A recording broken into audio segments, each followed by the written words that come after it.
Steelmaking has a rich history spanning thousands of years. It began around 1800 years ago in ancient China, where the earliest known methods of creating steel were developed. Using high-carbon techniques, Chinese blacksmiths created a material stronger and more durable than iron.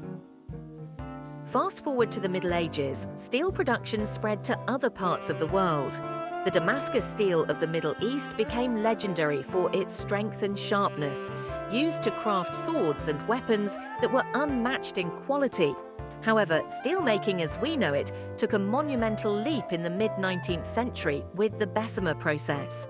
Developed by Henry Bessemer, this revolutionary method used air to remove impurities from molten iron, making steel cheaper and more accessible.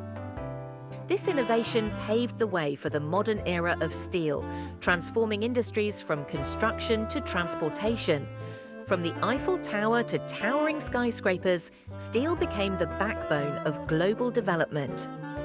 Today, advancements in technology continue to refine steelmaking, ensuring this vital material remains at the heart of human progress. So, how is it made? Let's dive in. Steelmaking often starts with a powerful magnet capable of lifting up to 5 tons of scrap metal. This metal, once collected, will undergo a transformation into steel bars or pipes. The scrap is then placed into a large basket, which weighs itself a hefty 30 tons, yet has the capacity to hold up to 60 tons of metal. Now, the metal is prepared to be melted in a furnace reaching temperatures of about 1600 degrees Celsius, hot enough to liquefy the metal. It is heated by electrodes and natural gas burners. The contents of the basket are poured into the furnace, where the metal pieces mix with the molten steel, which remains at the bottom.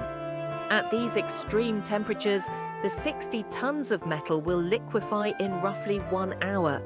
This process triggers a reaction while an aeration system works to vent the smoke generated. Next, the cover is placed on the furnace, and the ventilation system, including the fume hood and exhaust fans, is activated to manage the fumes. This system draws out the smoke produced during the melting process. As the metal melts, impurities within the liquid rise to the surface, where they form a layer. At this point, a technician collects a sample of the steel and assesses its chemical structure. Next, a supersonic oxygen lance is used. The lance injects oxygen into the molten steel, lowering its carbon content, homogenizing the mixture, and accelerating the melting process. A ladle is placed beneath the furnace to receive the molten steel. The liquid steel flows smoothly from the furnace into the ladle. The ladle is capable of holding up to 115 tons of molten steel. An overhead crane, capable of lifting 180 tons, transports the ladle filled with steel. Additives are then introduced to achieve the desired steel composition. At this point, the electrodes are taken out of the furnace ladle. The pouring nozzles of the distributor are opened, allowing the molten steel to flow through the 4 pouring holes into the molds. As it enters the molds, the steel rapidly cools and begins to solidify. Steel billets are produced in lengths that can vary widely, typically ranging from several meters to over 10 meters. The billets are sent to the flattener, where powerful rollers press them, forming them into the required shape and size. As the production process nears completion, the steel shapes move along a conveyor at a controlled pace. Once they reach their target dimensions, they are placed on a cooling bed, ensuring they cool evenly across their entire length. And there you have it, the incredible process that transforms raw materials into one of the most vital building blocks of our modern world.